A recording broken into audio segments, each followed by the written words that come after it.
Hey, how's it going, guys? It's Joel and Mark, and welcome back to the Extra Point. This week, Week 10, college football matchups and picks. Just going to go right into it. At number 10, we got Mississippi State at Arkansas.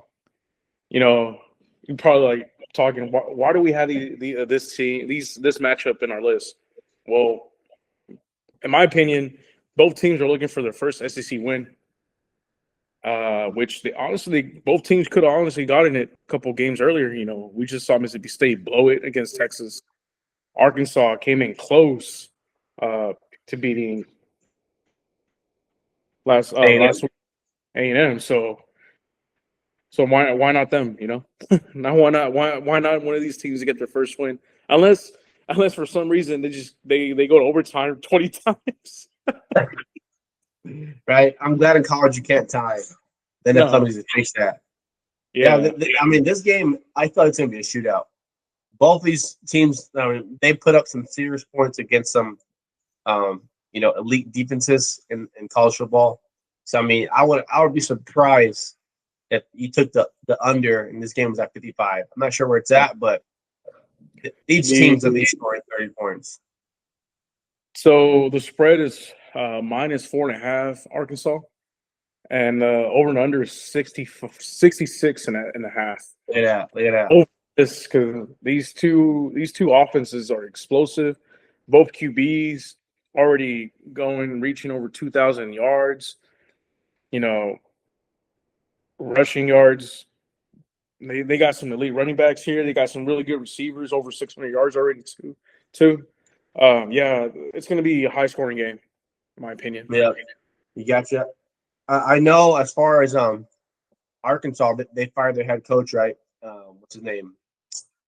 Sam Pittman, I believe. But in Mississippi State, Jeff Lebby, he's a good coach. Year two with that program after having a heartbreaking loss to the Longhorns last week. He needs to get his guys focused, and they got to go and get to win this game. And I get it. Both teams are very deserving of winning their first SEC game, but I think the pressure's on Mississippi State. Like, they have to come out and win. Arkansas, like, we've seen you guys go toe to toe with the best teams in the league, and you guys come up short. You're not that bad. Mississippi State, you just blew a 17-point lead. If you told Arkansas, hey, you're gonna have a 17-point lead over the Aggies, just don't blow it. You beat them. They're gonna take that bet any day. So, I think that Mississippi State's come out swinging, but with just so much, I think that Arkansas has seen more opponent offenses and has been able to contain them a little bit better. I think Arkansas does win this by 3. Yeah, I completely agree. I got Arkansas by 3. With this loss, put Jeff Levy, Mississippi State's head coach, in the hot seat. He hasn't won last year in the SEC, dead last, and he continues not to win an SEC game this year. Do you think Mississippi State's going to pretty much give up on him and move on if they continue to lose here, even against the worst SEC team in the conference? Probably not, because Mississippi State, you see all these other programs firing their coach and having buyouts and firing their coach. They can do that because they're the type of school that they can recruit better coaches or their replacement within a couple weeks or a month. Mississippi State, like, hey, that's not a very attractive job. You know what I'm saying? So it's like, hey, like, you can't be, hey, you know what, we're gonna fire our coach too. But good luck finding a guy that's gonna take over this team that is historically bad. And plus, I mean, Mississippi State, they're just trying to survive and try to get to a bowl game. If anything, Kentucky is kind of, they're going through it. Mark Stoops, he hasn't won jack squat really. And Auburn too, like, they won a couple games. But Mississippi State, I don't see them moving off of Jeff Levy this year. Maybe next year they do put the pressure on him, see if he can get some wins, snag a couple home games, but it's gonna be tough. Yeah. Gotcha. Next list, we got a AAC Power 5 matchup. Navy at North Texas. What do you think about Woo! this game? Man, this game, man, the Power Five, dude, it's been very interesting this year, especially the AAC. It's been there's some good teams. There's some good teams that they will go and play a P4 conference team and give them the business. Yeah. I think this game, I'm about to go with North Texas. That quarterback, he's a dog, dude. Like, there's no way he's staying there next year. He's going to another school and get more resources. Because, I mean, he's insane. Like, it's just the way he's able to process and get the ball out. I'm really impressed. And Navy, they're undefeated. They're a physical team. You kind of know what you're going to get when you play Navy. I just think that North Texas have shown us time after time again that, hey, we can score at any point in time whenever you need it. The only loss that North Texas has is against the USF, I believe. Yeah, South Florida. There you go. Those guys came to town, and it was a shootout in the first half, and then USF had like 3 possessions back to back where they just kept scoring, and then by that time it was out of reach. But I think the Mean Green can, they're pissed off. They got embarrassed at home. They're finally back at home to see if they can take care of business against this Navy team. I got the Mean Green by 13. Nice. Good take. Next on our list, we're going to the Big 12. At number 8, we got Arizona State versus Iowa State. Rematch. Last year's Big 12 Conference Championship. Yep. What do you think? Who do you think's gonna win this one? I got Iowa State upsetting Arizona State here. I think they might. Honestly, I do think they might go in overtime. By a field goal for Iowa State, and the reason why I put them at number 8, the ACC kind of took off week this week, in my opinion. So it's giving us time to appreciate other conferences. This week we get to appreciate the Big 12. They're basically playing musical chairs at this point. Everybody's beating everybody, and Yeah. this is another matchup that we honestly all thought at preseason thoughts that maybe Arizona State was going to be a dominant force in the Big 12. I mean, granted, they already have 3 losses. Right now, they're just trying to stay alive and, pray that, the top 2 teams ahead of them, like BYU and Texas Tech, also take an L, which could probably, they could still probably make it to the conference championship with 3 losses. But, yeah, my opinion here, I got Iowa State winning by 3 in overtime. Yeah, I got you. Yeah, me too. I like the Cyclone 2 to win by 3. The one thing I want to point out, whoever loses this game, their season's over. 4 losses, you're donezo. In any conference, doesn't matter. Both these teams have 3 losses. Could they get into their conference championship? If the stars align, yes. If I'm one of those teams, I'm just trying to bring someone down with me. My rival, he only has 1 loss this year. And my season's over. I'm gonna throw the whole book and everything at those guys to bring them down with me. If I'm not gonna win a championship, you're not winning a championship. That'll be my mindset. But I agree with you 100%. Give me the Cyclones to win by 3. Moving on, we got a good old classic, Georgia versus Florida. Neutral site game. What are your thoughts on this?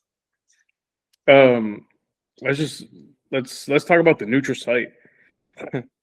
I looked it up, and they're playing at the Jaguar Stadium in Jacksonville. That's really weird.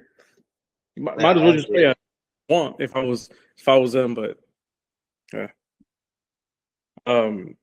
I got Georgia covering. They're favored by 7.5. I got them winning by 10.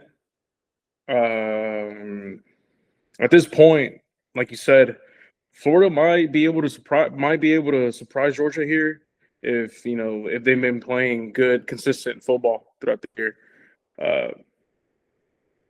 I don't think they'll be able to hang with them long enough. They'll probably get away from them from the third quarter and win comfortably. And yeah, I got Georgia winning here 10 by 10. I gotcha. Yeah, I think Yeah, I'm not sure what the motive is playing offsite. I mean, you're robbing the students. You're making kids travel to go see this game. It's not in a nice venue like the No. Jaguars Stadium. It's like, brother, you could have chose if you're gonna choose a neutral offsite. It could have been somewhere else. But yeah, I agree with you 100%. I think Georgia they have a better roster. They have their head coach still on the team. That plays a big factor into it. I mean, I do expect Florida to put up a fight, but it's just there's no way they can compete with those guys for 4 quarters. I wonder though. I wonder if the rest of the AC, the rest of the SEC is looking at this game as a benchmark because a lot of teams have played Georgia and a lot of teams have played Florida. So, maybe Texas looks at this game. Okay, Florida was able to score X amount of points against Georgia. How did we measure up against Georgia? Or even A&M. A&M's like, hey, we played Florida. Could we take on Georgia? Type of deal. So it might be a good perspective to see how teams are playing across the league. But I'm gonna go with you with Georgia winning by 7.5. I expect them to cover. In our number 6 game, we got another Big 12 championship, another Big 12 Matchup. There you go. Sorry, Texas Tech versus Kansas State. This is gonna be a good game. Oh yeah, I agree with you. I put them number 6. I feel like this is where the trap game starts. This is where teams sneak up on higher teams. Kansas State has been playing really good football the past 2 weeks. They've been scoring 40+ points. Their offense is rolling. They're hot and playing at home. Granted, Texas lost a couple weeks ago. Texas Tech, sorry, lost a couple weeks ago. Can Kansas State keep up with the talent like Texas Tech has? I feel like they got heart, in my opinion. Kansas State is always one of those weird Kansas teams that you go in there at their home and for somehow, some way, they beat you. Like, I think Mac Brown, his worst record is against Kansas State. Sark's, I think one of his worst losses was at Kansas State as well. So, don't sleep on Kansas or either of the Kansas teams because they will surprise you. And I feel like this is one of these trap games that Kansas State could probably surprise Texas Tech and knock them off and give them their second loss of the season. Give me Kansas State winning by 3 on this one. I like the odds here at home. We got you. Good take. Really good take. Moving on to the ACC, we got a team traveling across the country to take on another team. We got Virginia Tech on the road versus Cal. Damn. Yeah. Do you think these guys are already? They're probably in Cal by this point. Like, it's kind of ridiculous that you got to travel and be in California like 2 days before the game to get accustomed to it. Yeah, there's so much stress on this Virginia team here. Traveling, getting accustomed to the time changes.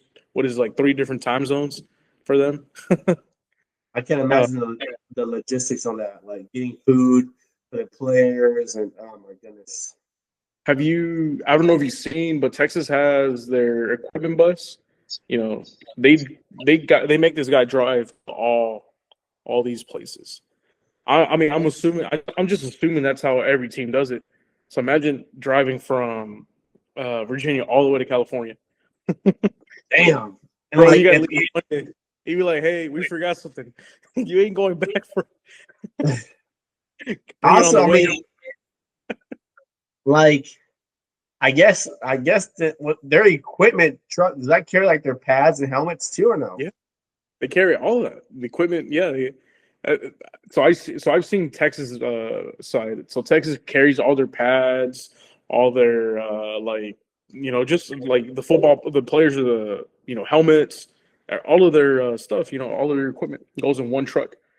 And then they'll post it, loading them up, and post it them driving out of Austin into wherever they're going. I mean, some of the more popular sites that they filmed was, of course, to Ohio State, to Michigan last year. But I'm just assuming that every school does this. And I don't know how. I don't think they're flying their equipment out there. That'd be crazy. Like, I don't think Virginia has But that kind like, of money flying all their yeah, stuff out they don't there. got that much. But like, what would happen like if A&M was on the road here, right? And like you crash into their bus and it flips over. Hey, where's our equipment at? Fuck. Hey, everybody, go to Academy, go to Dick's Sporting Goods. They're trying on helmets that don't fit. That'd be some crazy shit. Like, what happens there? Like, do they forfeit the game? Do they postpone the game? Like, what happens? Man, they plan B. I mean, I'm sure they got plan B. I'm sure these schools have extra supplies at their facilities. I don't know. That's a good question. Like, what happens if the tour or the equipment buzz doesn't make it?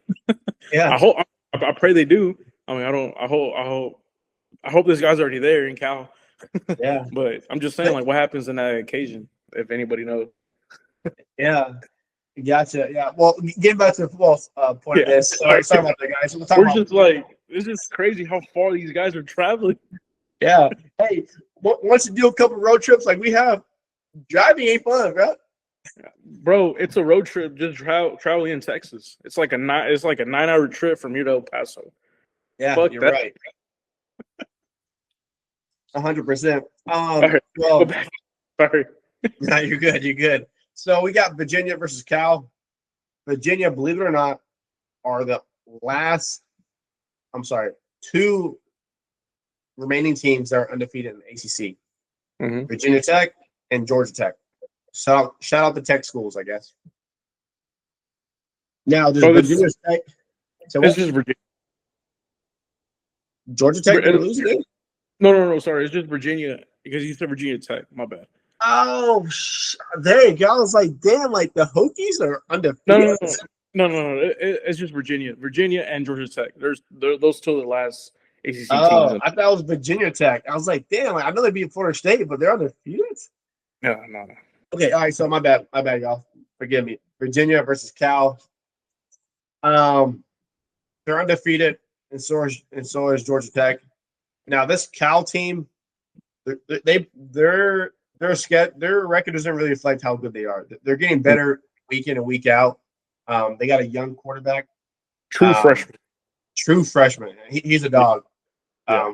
He's wildly talented. He can make all the throws, and he plays like he's had at least 20 starts already.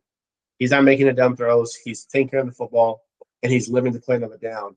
When you have that kind of stuff, and you have a defense that can get after the quarterback, you're always going to be a competitive football team.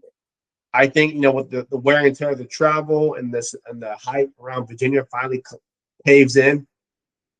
So I just think Cal is able to pull off the upset. Virginia crumbles with all the pressure. Give me Cal by 3. Good take. At number 4, we got 23 USC at Nebraska. Ooh. This big game. Yeah, big game. This will be the Big 12 championship. I'm sorry, Big 10 championship if all the good teams didn't play. It's actually a really interesting matchup. Matt Rule versus Lincoln Riley.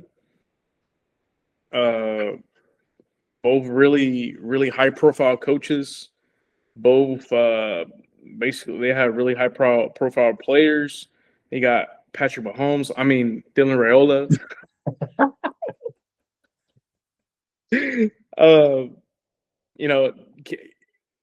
Is USC for real? Are they are they contenders?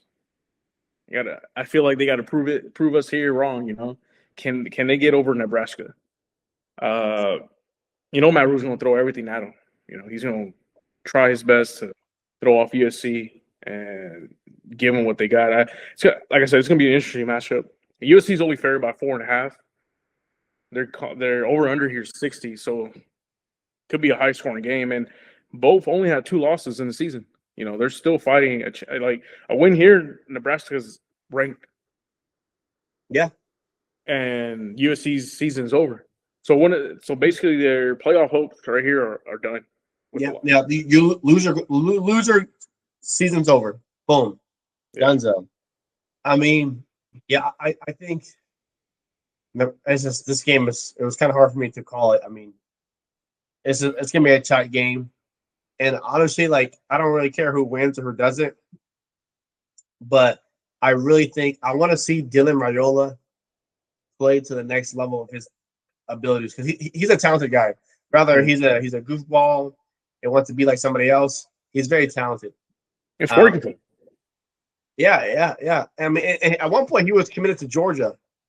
Now, what would Dylan Raiola look like if he was playing at Georgia? Would he be starting this year, or would they giving Gunnar Stockton the nod again? I mean, what would it look like if Dylan Raiola was in a USC uniform? Mhm.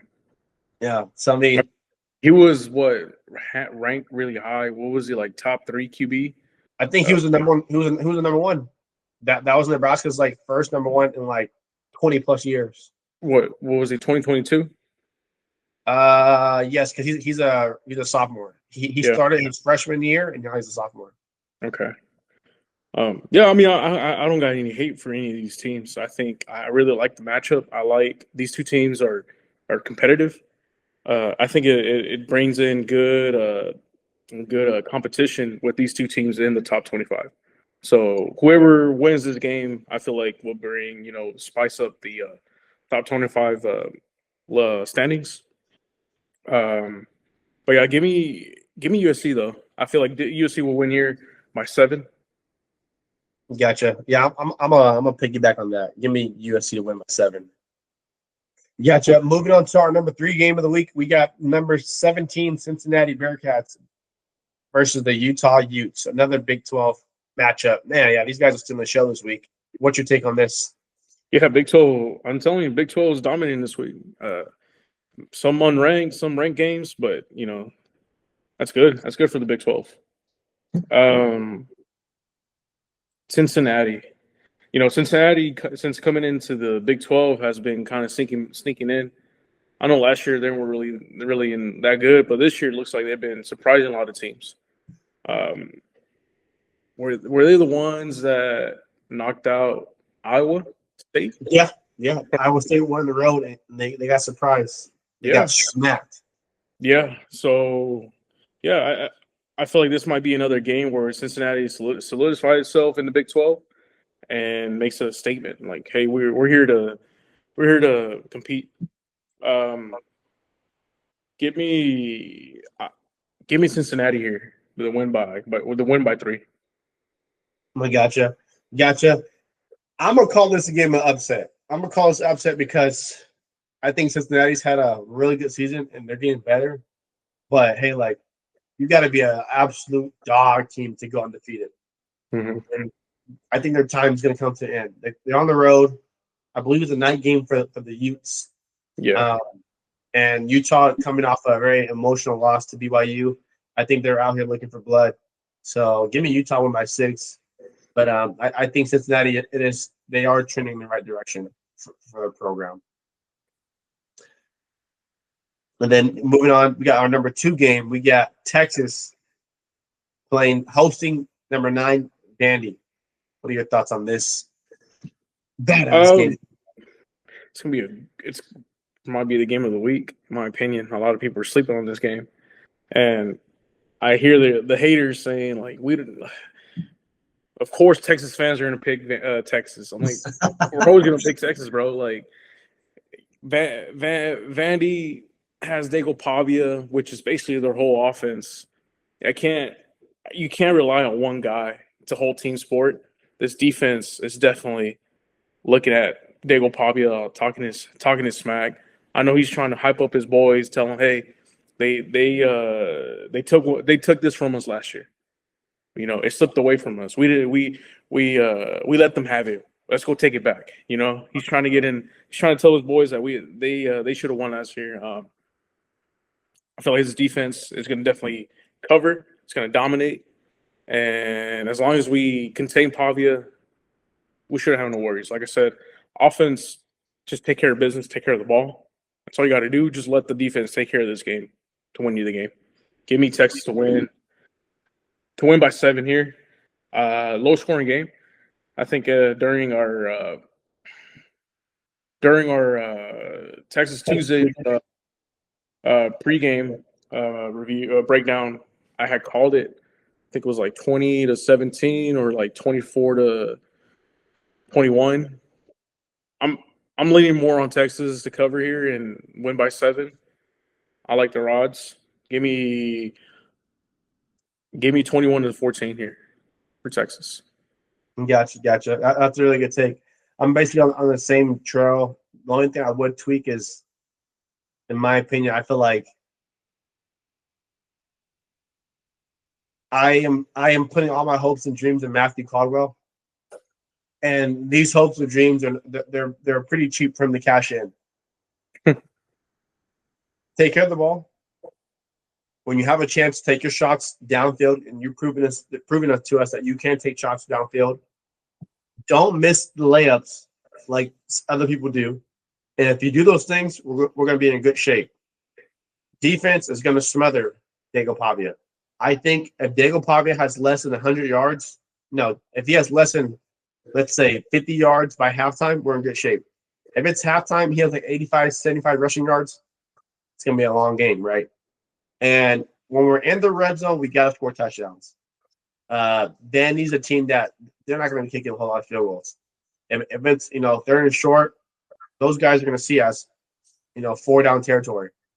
But like you said, like Diego Pavia is the offense. Limit Diego Pavia, sit back, force him to throw. And if he's not going to throw, let's load that box. Our run defense is our specialty. It's part of the heartbeat of our team. Our secondary hasn't been playing too hot. Our run defense hasn't let us down yet. Part besides against the Florida game, because we played against other rushing offenses and we've been able to bottle that up. And don't let Diego do his magic stuff like his Johnny Manziel type of vibes. He's on the pocket. Do your job. Cover your guy. Don't start coming up the field. Let those guys. I'd rather probably get his 6 yards in the rush, him throw the ball over your head for a 20-yard completion. Let's just play smart. And I think if Texas can do all those things, I think Texas can win by 10 points. Give me Texas to win 24-14. Nice. Our last matchup of the week in Week 10, we got 18 Oklahoma Sooners at 14 Tennessee. What's your take on this? I think this might be a night game too. Oh yeah, it is. Tennessee's they have their blackout uniforms. Yeah. I call this game. Let's put it down 28-10, bro. Like I don't see Oklahoma getting out of this one, in my opinion. I don't think nobody's going to go to Neyland Stadium on Halloween weekend at night against new uniforms and win. Nobody. Oklahoma. We kind of saw this coming whenever Oregon brought out new uniforms against Penn State at Penn State. Yeah. There's no way we're going to lose in our new uniforms. Yeah. You know how many kids from around the world are knitting real fast to get these uniforms ready? We're not going to lose. There's no way they lose this game. I mean, it's just, let's start with Tennessee's offense. Their quarterback, Joey Aguilar, shout out my boy, for all Latinos out there. He's a dog, dude. Yeah. Like, he's a dog. Like, I really hope he plays one more. I'm not sure how many more years of eligibility he has, but I hope he comes back for Tennessee. He's been playing really good. The only shaky part about Tennessee is their defense. The defense is kind of leaky. Will John Mateer play like his old self, or is he going to still play like with his broken thumb? If John Mateer can, throw for at least 250 yards, I think they'll be in this game, But if he's struggling to move the ball downfield, which I think they will, it's going to be a long night real quick. No, yeah, Joey Aguilar, he's a senior. That'd be a good question to know how many more years of eligibility he has. But homie has 2,300 passing yards.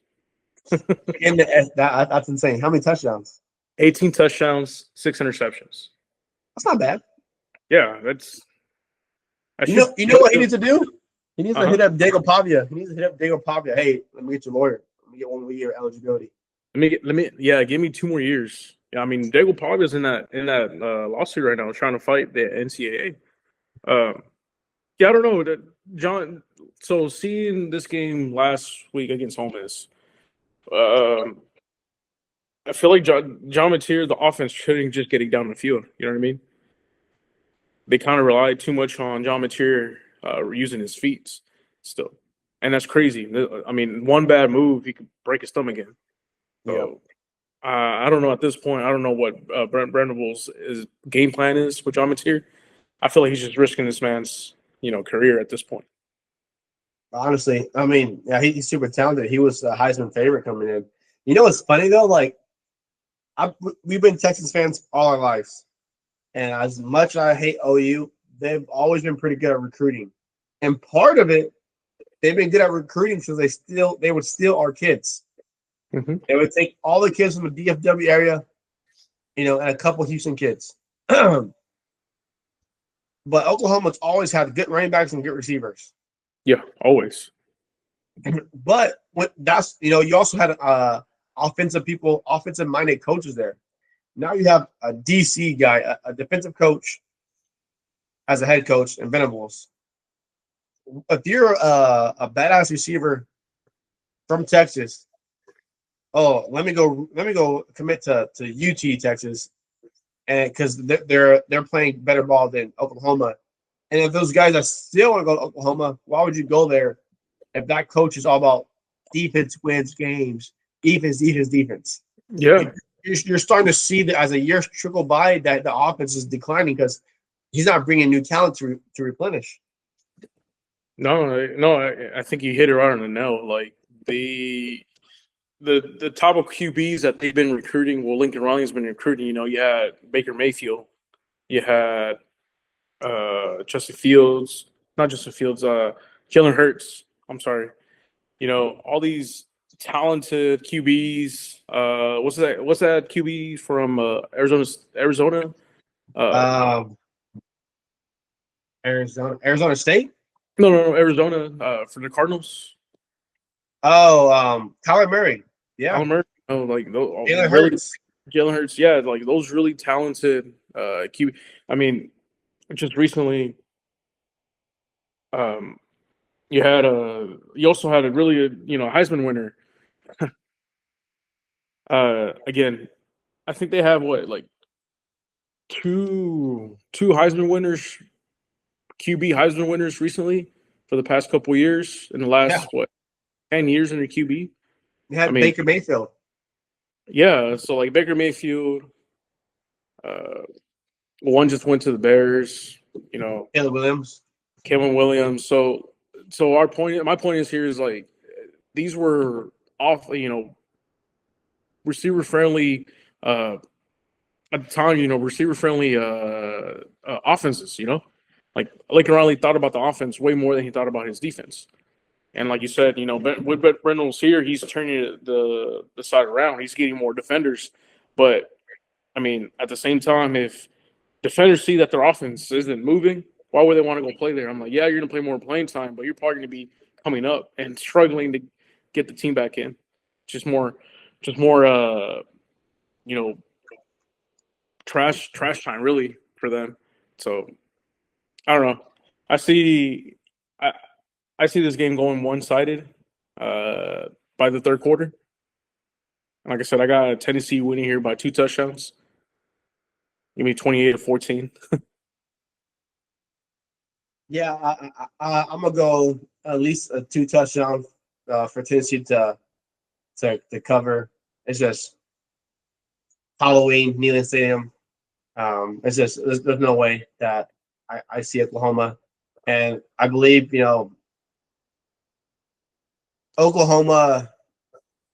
They played a less talented Tennessee team last year at home and got blown out. Now they're gonna play a better Tennessee team on the road. I don't see those guys pulling it through. They're playing. Yeah, you're right. They're playing a way better quarterback this year than last year. Real quick, Oklahoma's recruiting. They're number 17 in the country in recruiting in 2025. Number 1 was Texas, Georgia, then Bama, number 3, Ohio State 4, Oregon 5, Michigan 6, Florida 7, Auburn 8, A&M 9, LSU 10, Tennessee 11, Notre Dame 12, USC 13, Miami 14, Penn State 15, Ole Miss 16, and then Oklahoma 17. That's insane, man. Like, yeah. I mean, just only 1 5-star committed to Oklahoma.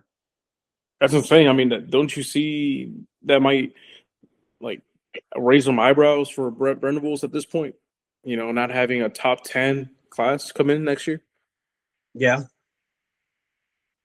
I mean, you already started out bad last year in the SEC. This year could go in that same direction with, a loss this weekend. Risking your starting QB late in the season. Yeah. I mean, at the point, I mean, like you said, I mean, he thinks his defense is enough to win him games. Yeah. No, it's not going to fly with this. How the new rules are favored toward the offenses is this. They want to see you score points for a reason. Yeah. Exactly. Gotcha. Sweet. Well, that's going to wrap up our pick'ems for Week 10. This college football season is flying by, guys. It makes us sad, but we're having so much fun. Thank you guys for supporting the channel. Keep watching us and give us likes. Appreciate it. Peace. Have a good night.